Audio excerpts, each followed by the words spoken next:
Oh, we're live. Sorry. That's all right. I just saw where it said go. Like 1, 2, 3, go. Well, for people like Brandon Bailey, right now we're here with Lucus Toche, old school Ocean Springs friend. A lot of house parties. We got to be honest about this.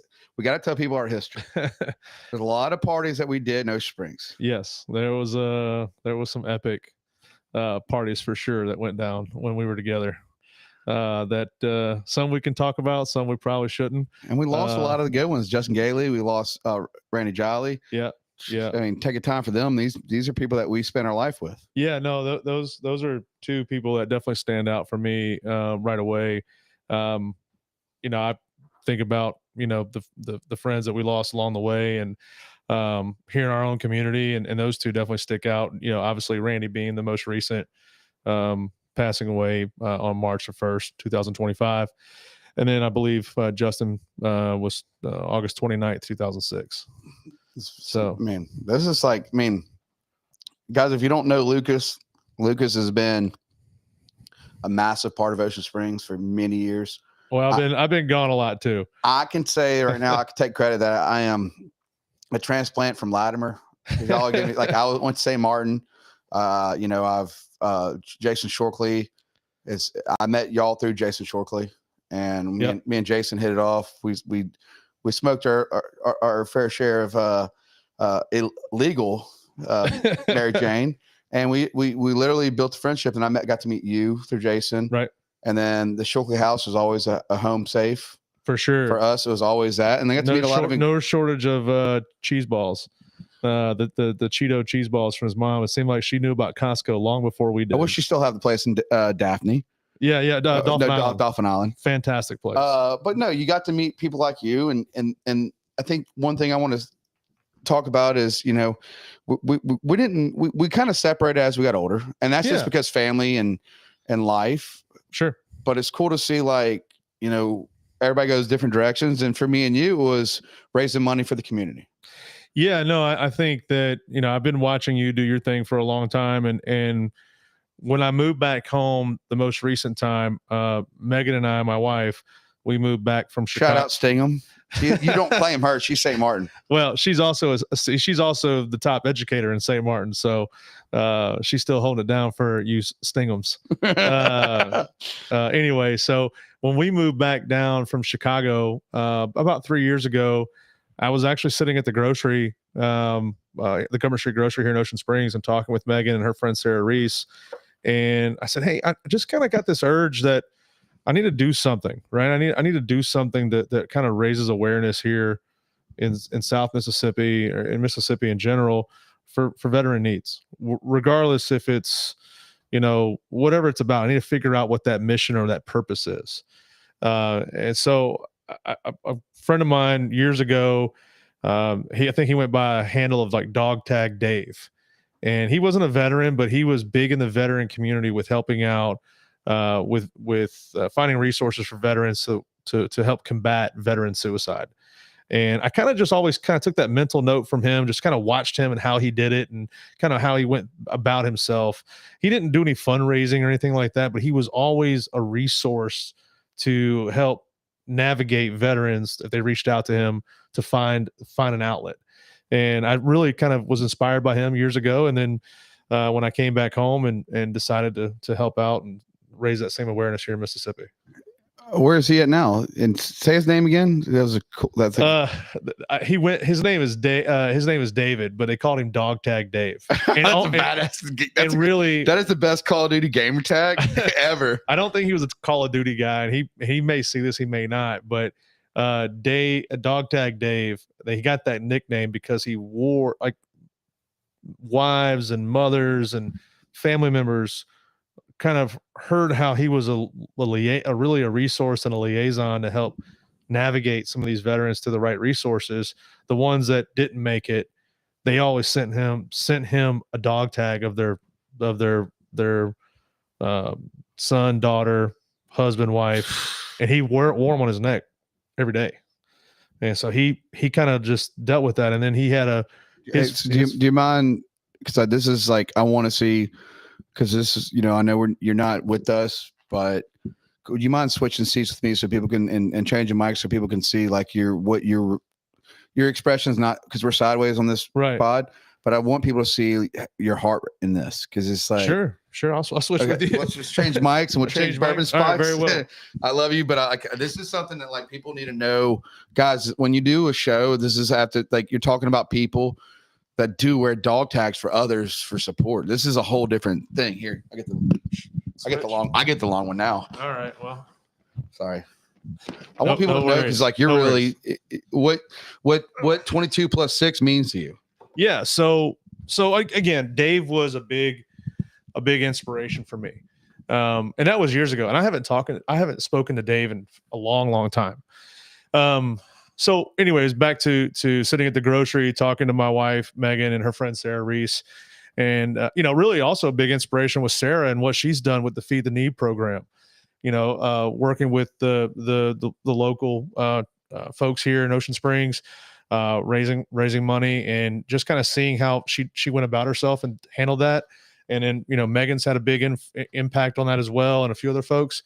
So, and I just was kind of felt like this calling to go do something different, and the first year we did it back in 2023, I just decided I was going to go from Bay St. Louis to Ocean Springs, which is a 36-mile hump. And Megan dropped me off at midnight, Bay St. Louis. And I walked to Eat, Drink, Love in Ocean Springs, and I got there by noon the next day. And thankfully, John Reeves, Lauren Toronto's husband, picked me up or walked with me from the lighthouse in Biloxi and kind of got me over the Ocean Springs Bridge. Because I'm great things about him. I mean, dude, Lauren came on the podcast with Spinner that one time, and like that dude you can feel the energy. One of the best people that I've had the luxury of knowing and meeting and kind of being a part of, his circle. And, he's an Army vet. A lot of people don't know that about him. He served in the Army. So he came out there and he walked with me from the lighthouse to Eat, Drink, Love, which I think is about 5 or 6 miles. That's still that's a fucking hike. Well, it was definitely a hump because, he kind of was toting me there at the end because I was smoked. My legs were pretty weak at that point, and it was been a 36-mile walk. So it was with a pack on my back. So it was kind of a long deal, but we raised some money that year and it was really organic and we felt really. How much did you raise? To be honest, I actually asked the Fist Squad the other day and I think it was like $2,500 the first year. Money.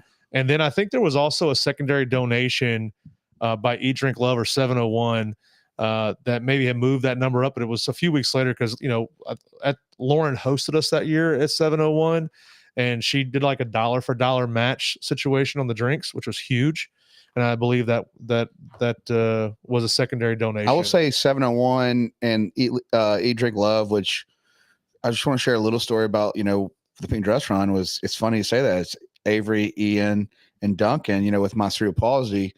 It's hard for me to walk 5K. Right. And like, it got to the point the last mile, like, I mean, I knew cause like I can't control my mind says it can control my right foot, but it can't. Okay. So it was Ian carrying me over the finish line, but I was wearing my Nike. So I went about 3 or 4 days without walking after the Pink Dress Run. When we spoke on the phone, you were a lot of I don't pain. want to share weakness, it's an event and it's just like, but like without them, it was my fault for one of the dunks, but it's just how I can't feel, my right foot. But at 701 and Eat, Drink, Love, they'll round up to $1. So yeah, that's huge because that girl has not forgot it. Lauren. Listen, I just kind of hit her with it, right? I mean, I walked in there, I don't know, a week or two ago, and she was busy. She was doing a bunch of stuff, and I said, "Hey, I have this crazy idea." I said, "One, will you put my flyer up?" And she was like, "Of course, I'll do that, whatever." And a few of her colleagues were there in the front foyer of the building, and I said, "Hey, what about this? Would you do a roundup? Like a customer comes in, they want to buy a sandwich, say it's, for easy math, they want to buy a drink, it's $7.60. Maybe they can round up to the nearest dollar." They're doing it. And they are doing it. And I'm doing it. It is awesome, man. Lauren has really, for our first event, man, she really opened the doors for us. We had a wonderful time there that year. 2023 went off. It really went well. It was a great turnout. I think WLOX showed up. A few other people showed up. A lot of the community folks did. And it was really not even talked about that much. I mean, a lot of people didn't even know about it. It was just super organic and it felt really real. And then the next year we did it. Last year, we didn't do the 36 miles because I learned my lesson. One, the first year I did it from midnight to noon. So I did not do a very good reconnaissance on the area because I forgot when you come off the Bay St. Louis Bridge, there is no lights. There are no lights from the Bay St. Louis Bridge to pretty much the Walmart there on Highway 90 and I think Long Beach. So I'm walking in the dark and it's raining and I'm like, man, this is what it's about. It's about the suffering. I need to suffer in order to make this real. And I think that kind of mindset really kind of started to fill in, and it really filled in from a selfish place at first. For my own mental health, I think it really allowed me to feel something I haven't felt in a long time. And what was that you're chasing them, man? It was like, it feels like a ghost. What did it feel like the first mile? Oh, you're in the dark. You know, your wife didn't drop you off. I mean, I know you probably got some water, which you look. I used to put tequila in that shit. What was it called? Camelback. I didn't have a Camelback. I had a ruck pack packed out. I think it was about 50 or maybe it was about 60 pounds. Did you go in the first mile? You're like, shit. Well, I did. I really did. You're in your thoughts, right? Yeah, I was really in my thoughts. I don't wear headphones when I do it. I don't listen to music while I'm doing it. I'm just with me. And that first year was really just me. And shout out to my wife because she was so worried about me. She dropped me off at midnight. She'd go home. She started freaking out. She'd come back and drive Highway 90 looking for me to make sure I was okay. Like a crazy ex. Yeah. Okay. Well, I don't know about guys, that. You haven't checked her voice is. Yeah. Oh, that's St. Mark credit, not OSO. She just played a show at Travelers at the Traveler on Saturday night after the Witches Ride, and she crushed it. I mean, she was awesome. But I think she played like 33 or 30. It's just a fun fact that your wife's like so worried about you. She's like, she sees you the whole time. She's going. And the great part is that she drove by me a few times without seeing me because that's how dark it was. And I could tell it was her because I saw her white car going by, and then she saw the headlamp, and that was the only light that was out there. But anyway, you know, I was really, you know, you're really in your thoughts, right? You're really by yourself. You're really thinking about. I wasn't thinking about myself though. I was really thinking about, you know, some of the friends that I've lost that I served with in the Marine Corps. They were real heroes. I mean, these guys were true, you know, hard chargers, really got after it. And, you know, they paid the ultimate sacrifice for you and I and for our community. And regardless if they were from here, I think that oftentimes people forget that when you sign up, you write a check to the United States government that can be cashed at any moment. And I don't think people really kind of grasp that. There's a lot of real heroes that live in the coastal community and all throughout Mississippi, I'm sure. There are guys that I could rattle off right now that live in this community that have been in major gun battles throughout Fallujah, through other parts of the world, all through Afghanistan. Some guys that went to work for, you know, private security firms when they got out, all kinds of stuff that live right here in this community that people don't know they're walking among. That the guy on the sidewalk they just walked by, wrote a check to that government. They cashed they cashed it in, and they protected them through whatever it could have been, you know. And I think we have to really understand that although we live in a community where it's beautiful, we have a beautiful coastline, we have all these great festivities, we have a beautiful culture down here. But people don't understand there's people walking around this very community that don't.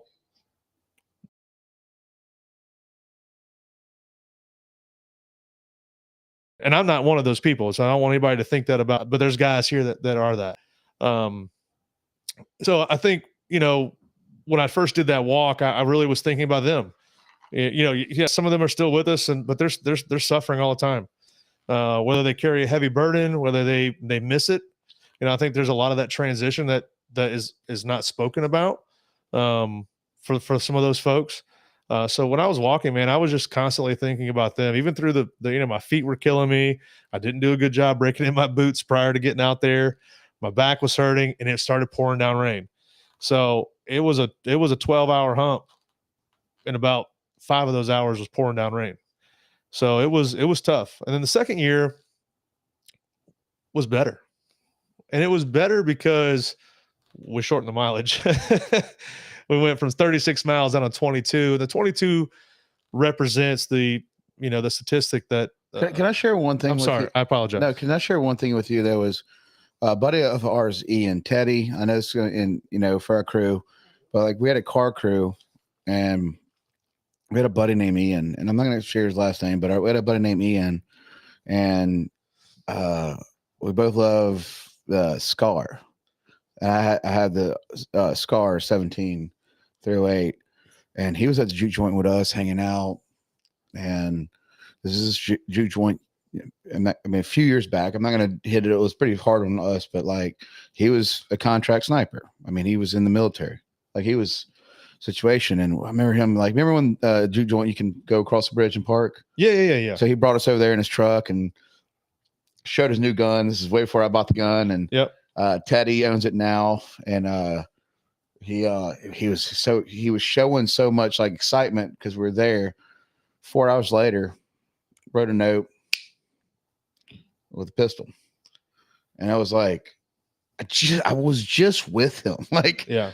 And we were just fucking like, and he wrote a note, and it was so hard to like see, like when Ryan Bowden and all of us were hanging out. You've met Ian a few times. He did all the clips. He did all the Mitsubishi cars. We'd go to his mom's house right off of Cedar Lake.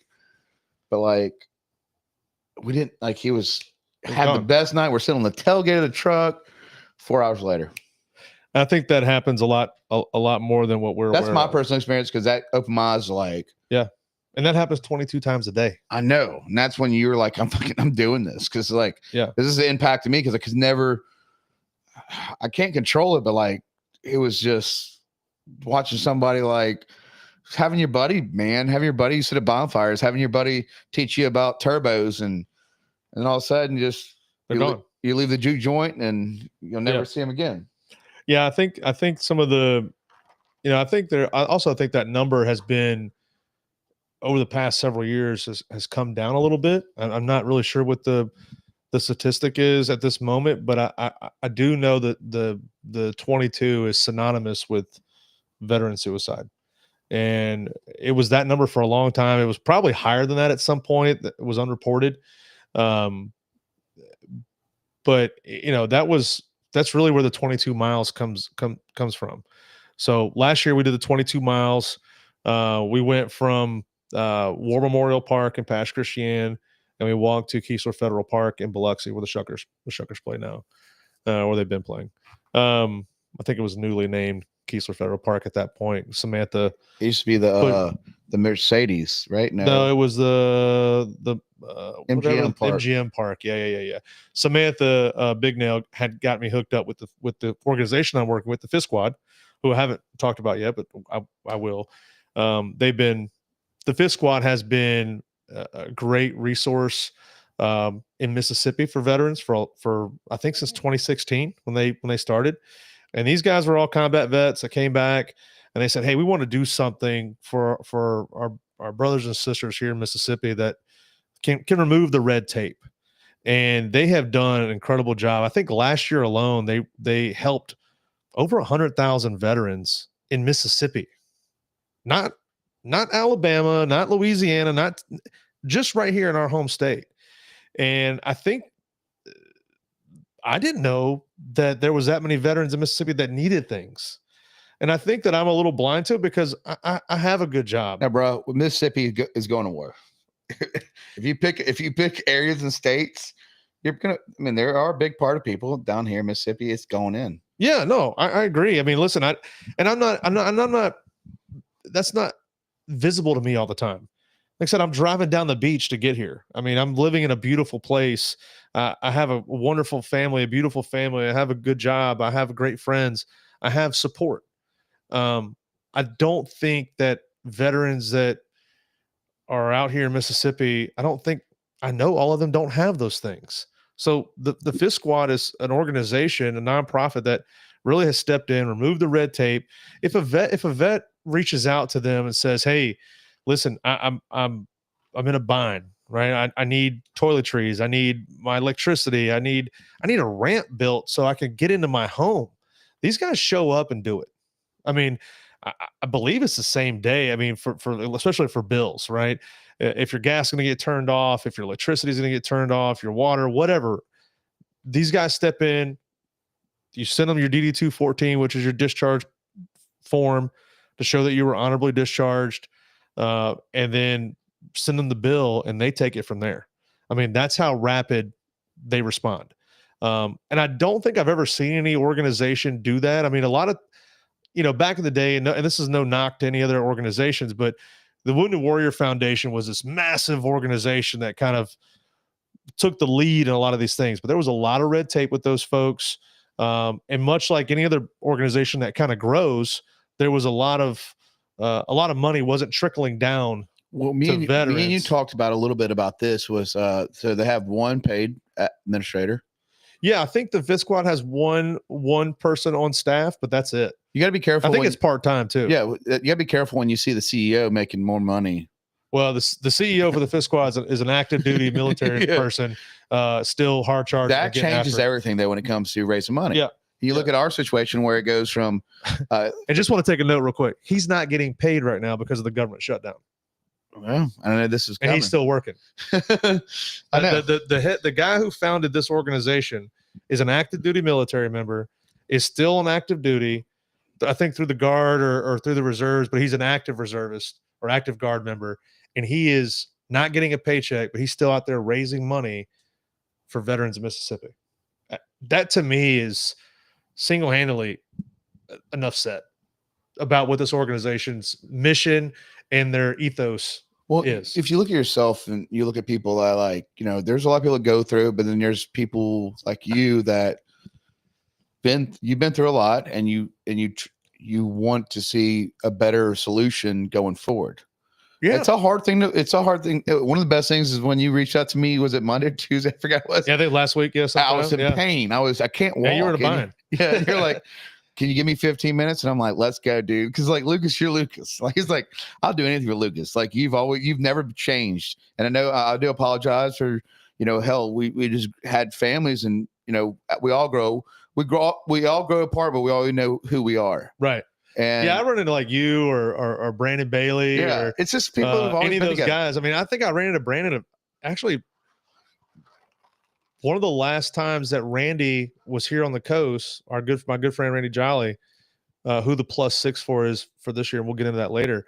One of the last times Randy was here on the coast, Randy and I went to Fayard's on Washington and get a po' boy for lunch, and B. Bailey was there with his crew, like getting lunch as well. They're all like 19. And they're all 19, Brandon.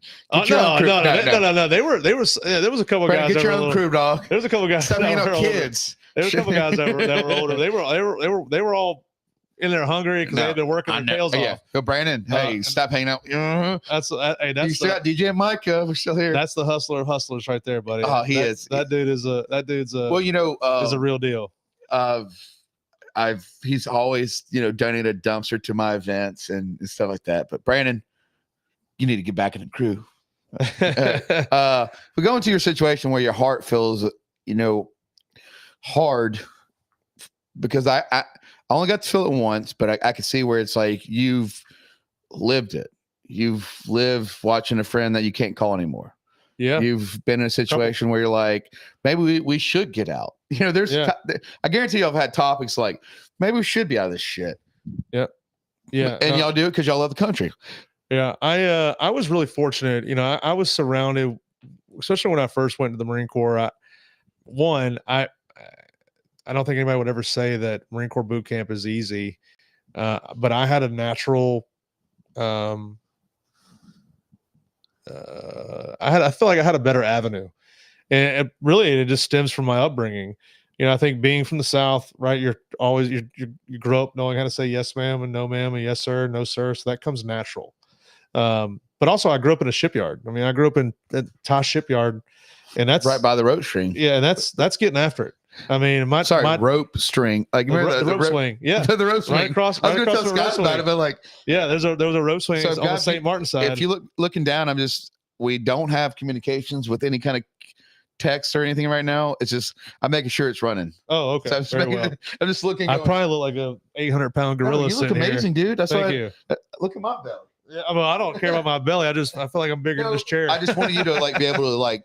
I moved here and I want people to see because that camera's pointing at you. Awesome. We're only running one camera. I mean, maybe we'll move into more. No, this is great. But you've been able to watch the show set up. Yeah. No, this is great. Super easy. And that means I got to meet Mr. Scott, who he's coming back. We had a 45-minute conversation for this thing kicked off while you were doing whatever it is you do. And you were like, hey guys, you just had a podcast before the podcast. So it was pretty cool. Well, it's because like right now, if you're from Ocean Springs, he's got my 7-year-old. They're going to be walking in shortly. They're at Hearts. They're having dinner, and then Scott's probably going to hop on. I was telling Scott, I was like, you got to meet Lucas. He's like, because he works, he's a lobbyist and he works hard. Yeah. And he's 79 years old. He's a goat. And he's just like, I just want to, buy the show. And I'm like, and then all of a sudden I'm like, let's do a sound check. And Scott's like, all right, set up another mic. I want to spend more time with Lucas. I want to hear. No, he's awesome. Well, because you actually care about the service. Yeah. And that's what some people need to know is like, you're not doing this shit to be cool. You're doing this to change a life, save a life. Yeah. I think, being cool is not, I don't think I've ever. We'd suck at it. I would never be described as cool throughout any part of my life. I thought you were cool as fuck. I appreciate it. I think that in my 20s I started discovering my own dance moves. So maybe I got called cool once or twice. But no, I really, when I got out, I was surrounded while I was in, and like I said, my upbringing kind of got me through, the 13 weeks of boot camp and all that kind of stuff. And when I got to my command, man, I was really lucky. I was surrounded by really good leadership. I had a staff sergeant that didn't take any crap off anybody, man. He was a hard charger, and you could just tell that he was yoked. I mean, he was everything a Marine looks like. And then I also had some great NCOs that I was surrounded by, one of which is still a great friend of mine, Matt Ward. Had really good leadership and had good insight as to how to navigate things, and he helped me out a lot. And then I got out. I got injured and got out. And the mic a little closer to this. Oh, sorry. Oh, yeah, there you go. That feels weird, but all right. No, just a little. But anyways, it's just a direct to your storytelling. No, but I ended up getting out, and I was very fortunate. I was in Washington D.C., got out, and the Washington D.C. area, and the Department of State called me and said, "Hey, would you come work for us?" And I said, "Sure." And I said, "What would you like me to do?" They said, "Why don't you come into diplomatic security service and work with the Marines?" And I was like, "Well, that's an easy fit." I just had to. I said, I need a few more months to kind of get on my feet and feel better. And they said, "Hey, no problem. We'll wait for you." And I never forget this guy. He was a DS agent. I think his last name was Fitzgibbons or something like that, right? He's from Boston. And he interviews me. And he's like, "Hey, we're going to hire you, but you got to lose the accent." That's how he said it. And I said, lose my accent? Of that fucking accent? And he said, I said I was a terrible Boston accent. I apologize. But I said, "Man, it sounds like you have a sinus infection with peanut butter on top of your mouth. Are you all right?" And he was like, "Oh, this is going to be fun." So anyways, they did help. They did do some wild stuff in the background of helping me kind of mellow out my accent a little bit. But it was a really good interview. And I met one of my best friends still today, one of the most badass human beings on the planet. Shout out to my boy Josh Allen down in Tampa, Florida. Josh was 1st Marine Division during the invasion in Iraq in 2003. Josh and I met at the Department of State. He worked for the Weapons of Mass Destruction group within the Department of State, and Josh just taught me how to be a professional. The Marine Corps helped me get there, but I'll never forget. I just wasn't in a great place mentally, and when I got out. That transition was kind of hard for me, and I just didn't know how to navigate it very well. And I remember I was probably a little hungover, came into work into the Department of State building, which is, kind kind of intimidating when you walk in there, sometimes, but It's probably fucking what, 50,000 square foot. I mean, it's massive. I mean, I was on like the 21st floor of this building. Were you eating Hardee's for breakfast? What was your choice? No, so wait, pull this right here, this way, because right here is better. No, so it's just like the regular newscaster mic. Oh, okay, very well. Because it's just like I want people to know, because there's a lot of people that I know it sounds crazy, but a lot of my feedback is like the people in their cars in the morning going to Ingles. Oh, so it's like cool. Just when we're going this way, it's me and you understand that, because like right. I've met a few fans where it's like I gave them Cross Your Beer hats and they're like, I just turn you on in the morning. I go to work. And I'm like, that's cool. I want the fucking audio ride, dude. That's cool. I want to be in your fucking. That's cool. Right now, me and Lucas are in your fucking radio, going to work. Without you, none of this shit would happen. Shout out to the boys at Pascagoula. I've always wanted to come through the speakers of someone's car. I think I wanted to be a rapper when I was a young kid. So you don't rap right now? I don't want to spit bars, but I mean, but maybe later. The people that watch the show or the friends we grew up with that just go and they pipe fit and they fucking, and I just want to make sure guys on the video, I can fix that and you can see us. But my favorite compliment is a person going to work at 4 a.m, waiting that damn long traffic around that loop, and they just put us on. Shout out Jason Shorkley. I know he's going to work at 0 dark 30 tomorrow morning. Let's go. But that's why that's the truth. It's like, if you don't even know, but like if you leave Pascagoula to Ocean Springs by 3:30 in the morning, it is a fucking city's lit.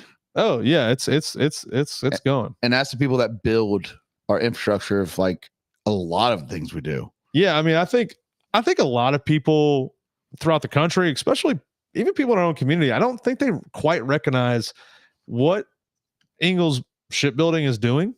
Got my medical cards. That's good. Those guys out there that are working every single day. Yes, they're getting a paycheck. So this is not China, right? They're getting a paycheck to be out there and to be building those ships, but they are building world-class ships that are going to protect this country for a long time to come. And I don't want people for that to get lost, right? We have a lot of friends that probably work out there, whether they're doing pipe insulation, they're doing, material handling, they're doing a vast other stuff they're doing out there, project planning, whatever, welding. They're building world-class. These are my listeners. they're building world-class ships that are not only carrying naval personnel and carrying out missions, but they're also carrying Marines into potential combat situations for the next several decades. And they have for the several decades that are behind us. And I think people oftentimes like, oh, you work out at Ingles? Like, oh, whatever. Dude, those guys are heroes. That's my heroes. Those are heroes. Yeah. They're out there slinging a hammer.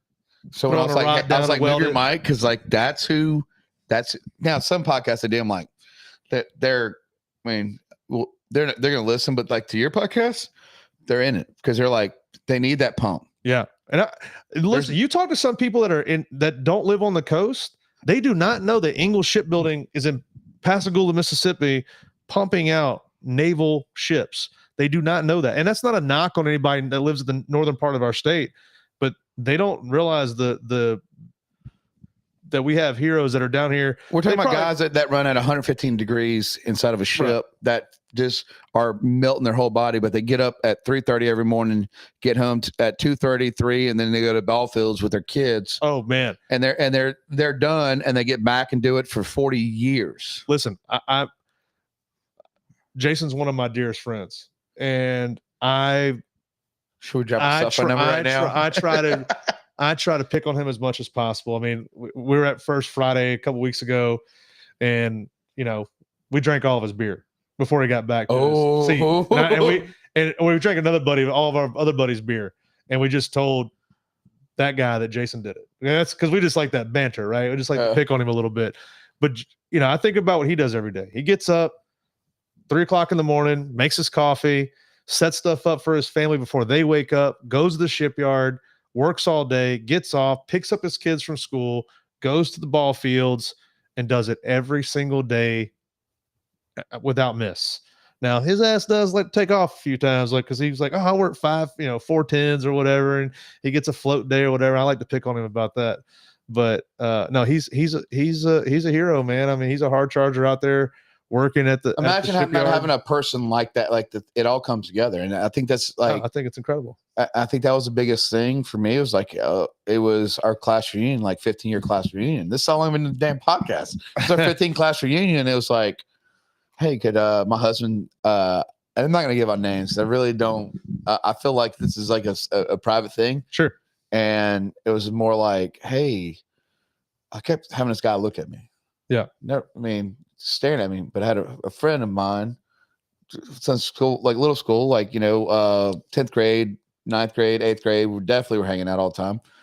But she was like, my husband's a big fan of yours, and he works at Ingles and he puts you on. And so I gave him, Crawfish and Beer has always been the podcast merch. I just like, I remember I have one of those hats. Yeah, I remember bringing him. Shout out Mickey Miller for hooking me up. And I remember bringing him over to our minivan and like picking a few out. And I was like, man, thank you so much. But like, that's when I knew there's people that just want to listen to coastal sounds. Yeah. Whatever. What is 22+6? Yeah. Buy from Waffle House. Where are you at? Right. Or anything that's like community related, because people get so tired of this damn national news. Yeah, I think you're spot on with that. I think we crave to know what's going on in our community.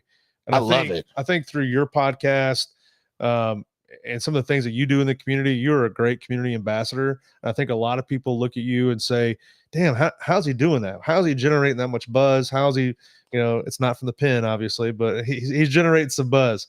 But I will say this, it's fun to watch. I do. So like I said, like I did the, pink dress run, which we did, it was 700, signed and registered people at the run. I mean, there's probably another 100, 200 that didn't do it. Then it was the No King protests. And honestly, man, like it pulled off. Like the No Kings showed us so much love and gave us waters as we're doing the whole event. No matter what you vote for, left or right, I don't give a shit. But it was a time that I was like, I wish I had this one photo of like them. Like there's a guy that dropped the cooler. You can ask Ian and Avery that was with me and Duncan. Like you've seen everybody come together, but I just want that one photo of everybody. Like I'm protesting healthcare, right? And so like you see everybody come together. And it was just one of the most beautiful things. Well, they left like the New Kings like left their protest. And I didn't know this. And Diana, shout out, I love you, girl. I know this, but they left that protest, came to our run and started painting faces for kids. That's awesome. And family.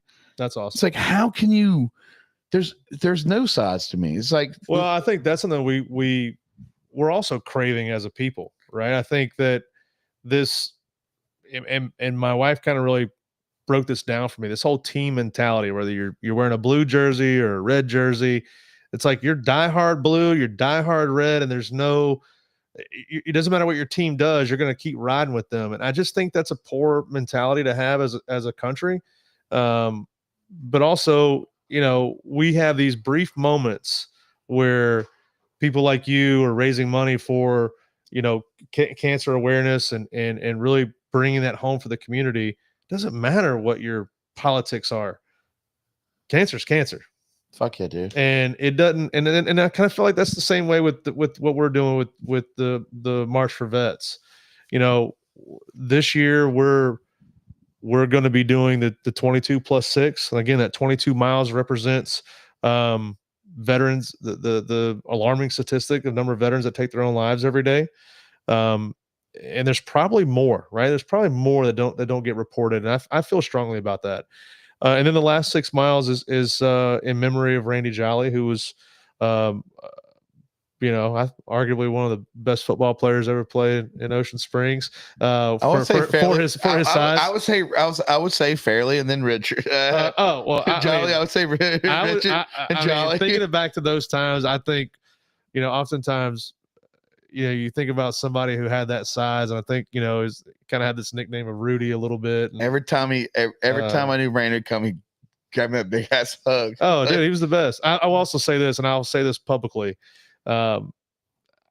Randy, I've been knocked out 2, maybe 3 times in my whole life, and probably been in 100+ fights. Randy is one of those people that knocked me out cold with one punch, and he's one of the smallest guys I know. And I knew he was one of my really good friends because he didn't go back to school and tell anybody he hit me. He just laid me out, and waited for me to wake up and help me get back up. And that was just, we were just in an argument, and that's how we handled it. But we remained friends forever, and always had a great relationship. My little cousin Brandon, big cousin Brandon here, knocked me out. Yeah, he's like 5'6". You're like, Jesus. Yeah. Randy was what? But Randy's what, 5, maybe 5'7" on a good day, and then maybe 140, 145 pounds maxed out. Would we ever look at the situation with you're going through and raising money for people that are going through like a hell of a time? And this is like a hell of a time. Yeah. It's like, because you see these people on the side of the street. This is no different than the Vietnam vets that you've watched sit on the side of the streets. It's like that healthcare system failed them. And it's like they went and served the country. And I've actually sat with a few of them. They're like, they've been on opioids. They had to go through it to stay awake. And then you look over as a kid, you didn't really realize that. But then you see them on the side of the street and they'd always be like, they're not helping me. And I'll be honest with you, like the VA system, come at me. I own a healthcare company. Come at me. That's some of the worst, allegedly, the worst help you can give anybody, because they're just it's a slow pace of helping anybody. And it's like, it's one of the things where I don't sell healthcare and I have my license and I see, but the VA is like, I hear horror stories. I will say this. I've personally been to many VAs across the country: Washington, D.C., Louisville, Kentucky, Jackson, Mississippi, Chicago. I've been to many of them. The best VA in the entire VA network is in Biloxi, Mississippi. And because the community cares. Remember when you went back and said that you signed that contract, right? What's that? You signed the contract to serve us. Yeah. My grandfather was a Marine Corps boxer, 38-1. Wow. Yeah. That's awesome. He just, he really loved the system. But like for you, it's like, I think the biggest thing is what you are fighting for is what you always knew you're fighting for is you sign that contract, you go serve, and then when it's all said and done, or whatever they're fighting for, oil, this, that, fucking trees. Yeah. Doesn't matter. Captain Planet's coming down this world. It doesn't matter. It's like for you to have to go through a service. Right. And you feel alone. Yeah. And I think a person that signs a contract should have a day spa. Literally. That is nice. I think there's that. I think what the country is having, from a healthcare perspective, especially when it relates to veterans, is that when they come out of service, they go from this massive organization of a network of people that they have been tied to for 4 years or more. And when they get on the other side of that gate, those people aren't there anymore. It's a different, you're alone. And I don't really, and you can come back home and all your friends are like, hey man, it's good to see you. Where you been? Blah, blah, blah. They're all talking, at you. They're not talking with you or talking to you. They're talking at you.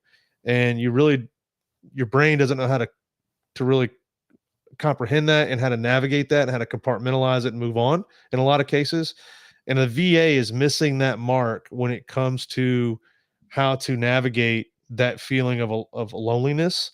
Because if you talk to any military personnel, I don't care what branch they were in, I don't care if it was, it doesn't matter. The one thing they miss the most is camaraderie. Yeah. Do you remember the number one thing? Do you remember Nathan Smith? Van Cleef? I don't remember that name. No. Nathan Smith.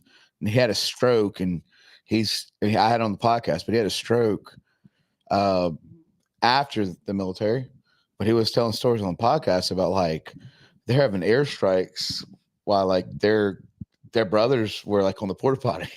And that was just go get in. But Nathan, he he was sitting in his hotel room in Jackson. He was a health director during the pandemic, the COVID pandemic. Well, he was laying in his bed and he went completely numb on the right side. And that changed his whole perspective of like life. And then Chad Jocko, you remember Chad? Yep. That's their brother, like Ronnie Wheat, like Ronnie Wheat, they all went and sat with him. But he served our country so many times that like, even then when you look at that love, and I learned that through the podcast, is like my people though, like that the nights where you're like, they're just shooting missiles at us. It's not you on your stuff. There's also like a lot of that dark humor that other people don't get, that didn't. But that should be real though. But that's that community. I was recently listening to a podcast, and the person was interviewing a detective, and the detective, which I think a lot of, police and first responders, they see a lot of horrific things every single day.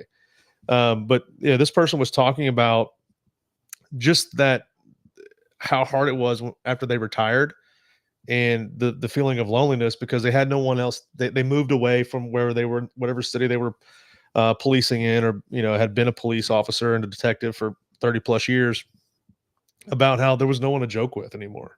There was no one that understood, seeing a body and laughing. And they weren't laughing at the body, but they were trying to have some lightness because they didn't know the next time they were probably going to see one again later that day. It's called war.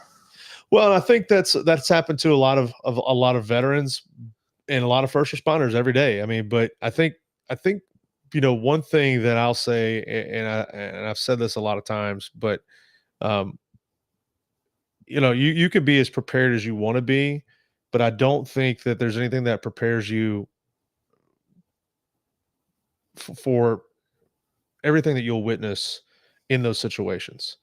And I'm not speaking, I'm speaking from all the guys that I've talked to and how they've handled it and how they've gone through it and what they've dealt with. I have my own things that I deal with. You have empathy for anything you do.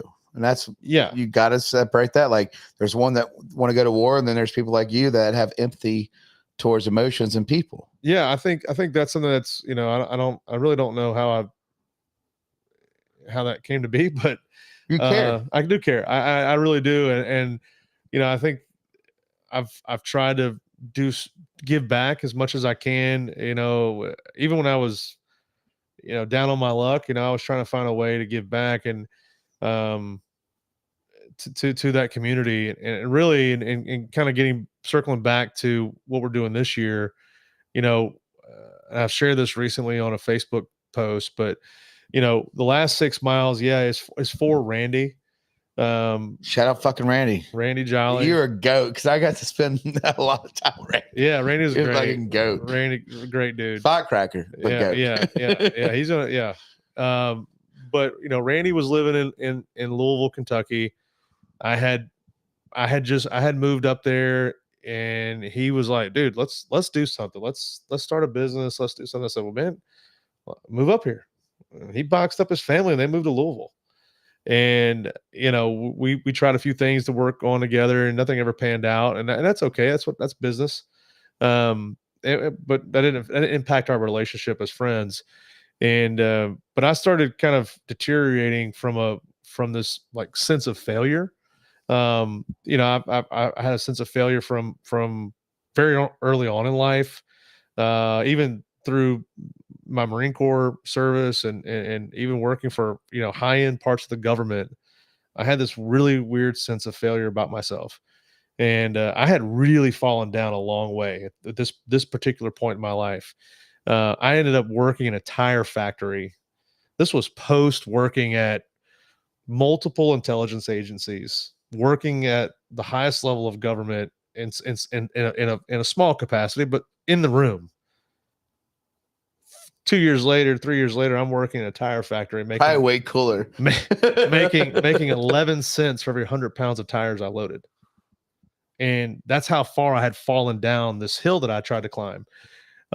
So and Randy kind of was really aware of that. He kind of understood where I was. But we had decided to go to a concert, and some other people went with us. And man, I got really, really tore down drunk, and more so than I probably have ever been in my entire life, which is probably saying something.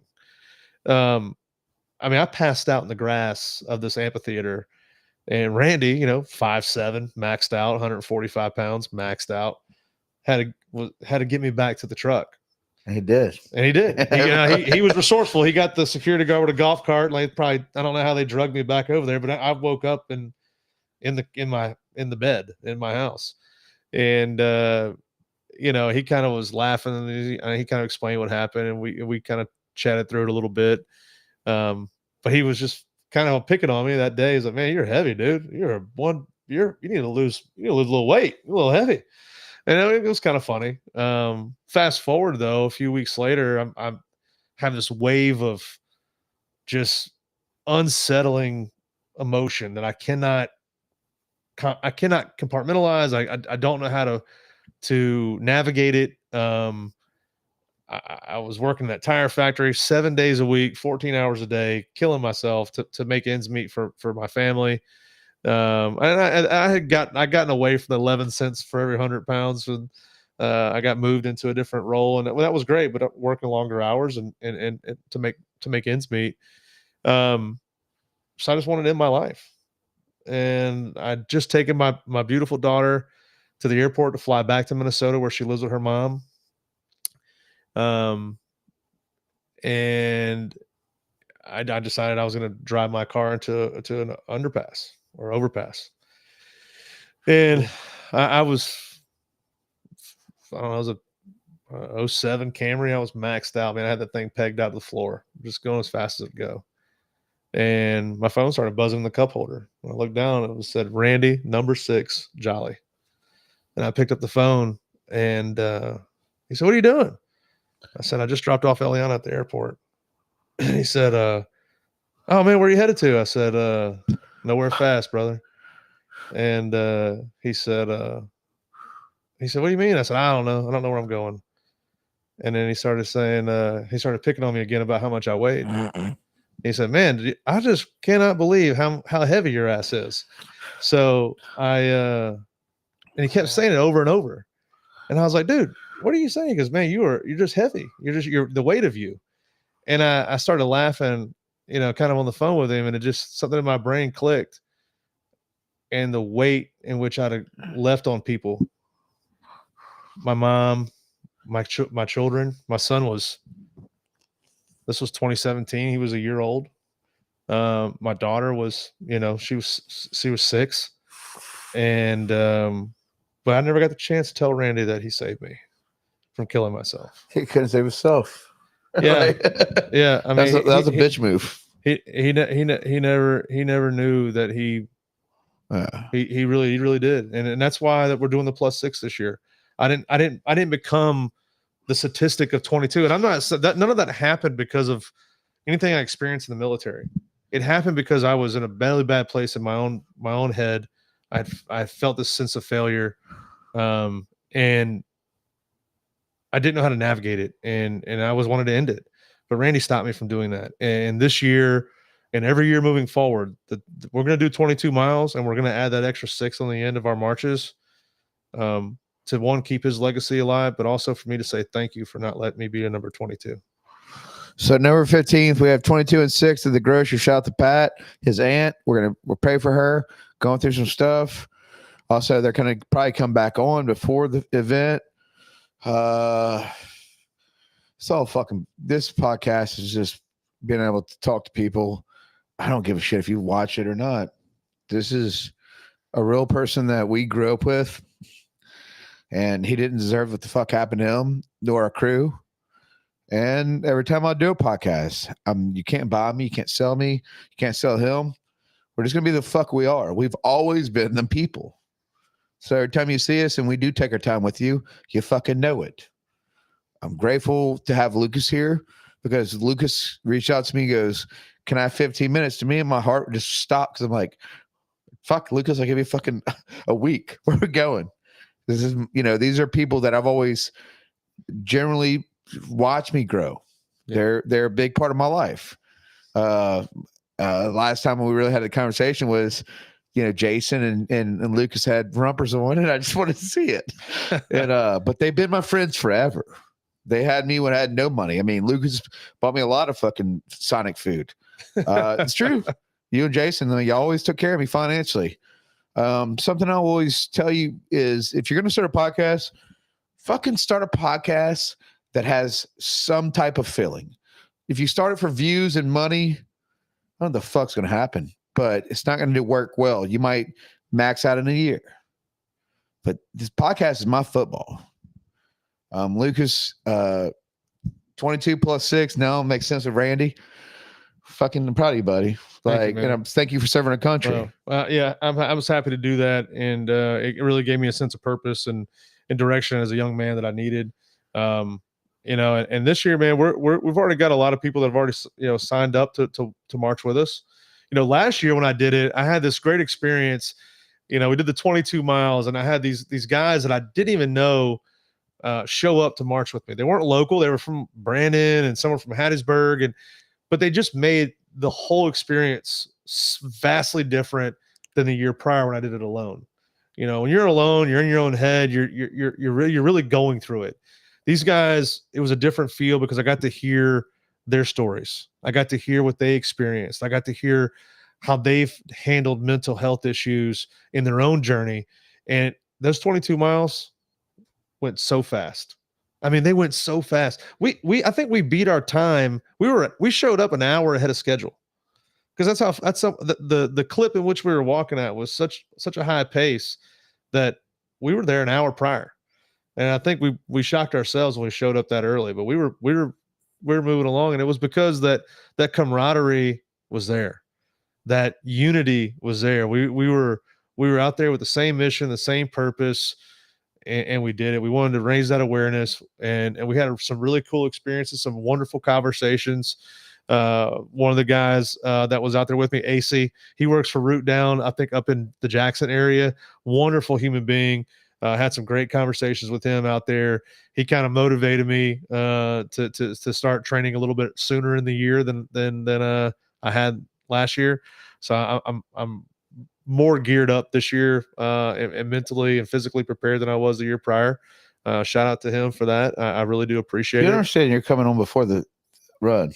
Yeah. Yeah, we're adding you back into the run because we can't leave Pat out. Oh, yeah. Well, listen, we haven't got to Pat yet, man. I'm going to tell you something right now. Whenever I approach and I talked to my wife, Megan, I said, I really want to host it somewhere where we can get some foot traffic. Eat, Drink, Love was wonderful.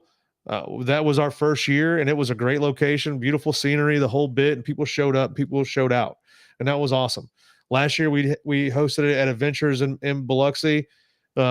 Not the same experience, but we had a great turnout, had some really good conversation and camaraderie and all that good stuff. But when I saw what the Feed the Need event does at the grocery, and I just was like, that's what I want this to grow into be, to grow to be at some level. So Megan was like, just call Pat. And I was like, I don't even know Pat. She was like, just here's his number. I'm gonna text him. I'll give you a soft. Yeah, Megan's got the connect. Oh, she does. Well, she's such a great singer and just a good person. She's one of the hottest cheerleaders come out of St. Martin. To be honest. Well, I would concur with that. I'm saying that, Megan, you're one of my crushes. Well, I won't. I don't hold that against you because she's definitely she's my biggest crush. Yeah. But no, she's so she made the soft introduction for me to Pat, and he and I connected, and first moment I sat down with him, I was like, dude, I was just enamored with his desire to help, and they blew me away. He didn't even ask me a lot of questions. He said, what can I do? What do you need? I mean, shut the whole place down. You mean help you figure out anything else? Like, I'll do whatever. So we kind of talked through it, and he just tell me what you need. So one thing he did, he and I talked about this past week, and this is going to be a huge thing for our event. when we arrive, everything that they make for the rest of the day, they're only taking their cost out of it. They're giving us the profits. And that's true facts. So, and just for easy math, folks, I'm no mathematician. One of my here, favorite people ever had on but- podcasts. But if a beer is $5 and it costs them $2, Pat's giving us the $3. When I say us, that money is going to the Fifth Squad nonprofit. But here in no, Mississippi. when I had Pat on the podcast with Jeff from Noble, one of my sponsors, that shout out to Noble for sponsoring this. But when me and Pat really hit it off, it's like, we're on the same mission. It's like you get to a mission of like help our community, and how and not like don't help our community be cool. Help the people that are fucking hurting. Like, you know, when he started grocery, his mom was a big part of his idea to start it. Yeah. During a hit, and he fucking gave free food away. And that's why the grocery became what it is. It's like, and I'm sitting there building my fucking head, and the way you're building your fucking head, and you've been in a few years, but your head starts getting turned to like how many. Once you feel the love of people, yeah, it never stops. I agree. This year more than any, I have really felt a lot of love from the community about this event. And it showed out. But Lucas gets so bad where I used to want a Porsche 911. I wanted like a 92, 93 Porsche 911. That my heart goes so big that like I don't give a fuck about any material things anymore. Like my heart's done. Like, and that's incredible. Something warmed over me when I sat there and had a conversation. I remember doing a few of my first patients. They're like, and it was my fault. I was very selfish. So it's like I had people come up to me and they're like, I'm on stage 3, and I was like, well, I'm glad you're here. Yeah. And I was a kid. I mean, to me, I was late 20s. Right. And I was like, thanks for being here. And then it started to like 30 minutes, 40 minutes, full conversations. What are you feeling? And it was something that just triggered me and triggers Pat and triggers you. It's like, all right, well, we really got to dive into these people that care. And yeah, I agree. I mean, I think that you do a great, the avenue of approach in which you've taken is probably wasn't the easiest. I was just telling Mr. Scott outside, we were talking about, politics and all this kind of stuff. And I said, Jordan is such a great ambassador for the community because he colors outside the margin. He doesn't color inside the lines at all. Colored it, never. I was like, he doesn't do that. He doesn't even write in the damn margins. He always extends it all the way past it. And it's not, and that's a good thing, because I think that really illustrates you don't care what the normal wants to talk about. You care about what matters in our community, and you care about, moving an agenda that's going to help. But you do the same thing I'm doing. That's why you're here. Yeah, I mean, that's you're doing the same fucking thing. Where fuck having a pair of coasters to Del Mar's, fuck having a $350,000 boat, fuck all this other things that you and Megan can afford. But once you go down this route, you can't get it back. Right. So I'm okay with my home. I'm okay with my beautiful girl Emily, and I'm okay with my son. I'm okay with my community. Like we don't have tons of money, but we do sit at the dining room table together. Yeah. And the best thing I teach my child is, treat people how you want to be treated. Yeah. I'm gonna tell you something. I've recently had a conversation with my son. It wasn't recent. It's been a repetitive install. And because he's always telling me, he's like, why are you so hard on me, Dad? And I'm not overly hard on him. I'm kind of just trying to teach him some things that I didn't learn. And I said, my job is to make you better than me as your dad. That's my only job. My job, you make sure you're fed, make sure you're healthy, all those things. And my son lives with his mom, my daughter lives with her mom. So my influence is probably not as strong as the dad that's with their kids every day. But when I have my son or my daughter, they know that I'm trying to make them better than myself. And I think that part of the reason that I want to grow this campaign or this event or this fundraiser is so that we can have the veterans that are reaching out to the Fifth Squad for these resources can have those same conversations with dignity and can rebuild their own lives and feel that sense of worth, feel that sense of dignity, feel that sense of self-reliance. And I think the Fifth Squad really does a good job of helping out people immediately without the red tape. And it affords these men and women who serve their country, who maybe have fallen on our hard times, it gives them an opportunity to rebuild so they can have that same conversation with their kids and say, hey, my job is to make you better than me. And this is how we're going to do it. I mean, that's why you're winning. That's why you might feel small in this area, but I feel small too. So like, it's hard as we push. It's hard for me to feel small. You know, God, no, but I'm just kidding. You know what I mean? Though. I know you mean. No, I do. I don't feel like I'm making a huge impact right now. I really don't. You are making a huge impact. I mean, no, you are too. But I'm saying, like, you don't understand. It's like, I fucking want to quit every day doing podcasts. Really? Yeah, it's fine. But it's the same way you want to quit raising money because you're like, am I taking too much away from Megan and the family? Like, it's like, there's so much behind the scene where it's like my Emily, like, I love her so much. She sits in the foreground with me too. It's like, sometimes I just want to go home and just work, make money, and not care about people. Yeah, but you're not built that way. That's not that's not your design, and that's purposeful. She was here when I pulled up. I saw her. I saw her when I saw so her. She's watching over me. It's just like, fuck.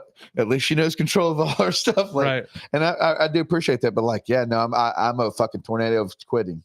Because I get so invested in my emotions, and I suck. I mean, I should balance it better, but not really, because it's always guided me towards, being who I am. Right. No, I mean, your son's witnessing that, and you are laying a foundation and a footprint for him that he's going to have to step into. I just look at a perfect world where it's not about the $100,000 cars, which I can never afford one, but it's like, how you just like want to live life and be a community and be together. That's a dream world for me. It's like, like, hey, you know what? I like my minivan more than anything.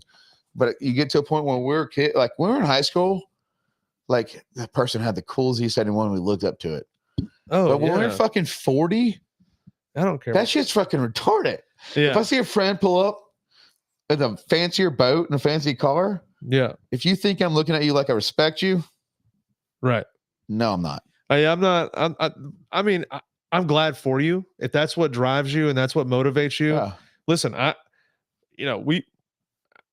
I want things. I'm not going to deny that, but I don't really want them for myself.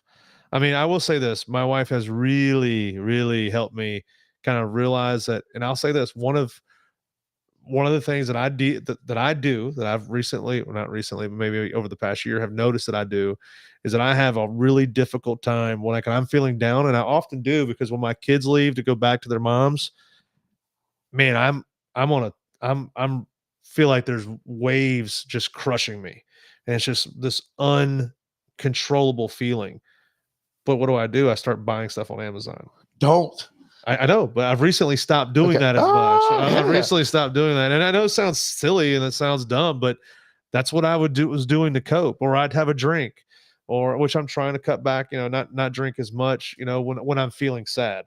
And not that I'm a sad, drunk. I really just a happy person, and I get fired up and I like to have a good time. And a lot of people say I'm too loud, but at the same time, that's how I've dealt with emotion, and it wasn't healthy. You can work on cars with me.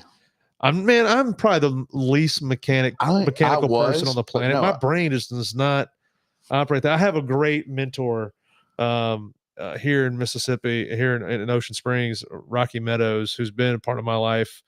God, maybe since I was a kid. And he has the most mechanical brain. He can do anything. He's a MacGyver. I mean, he can fix anything. And he's tried to show me stuff, and I don't take to it.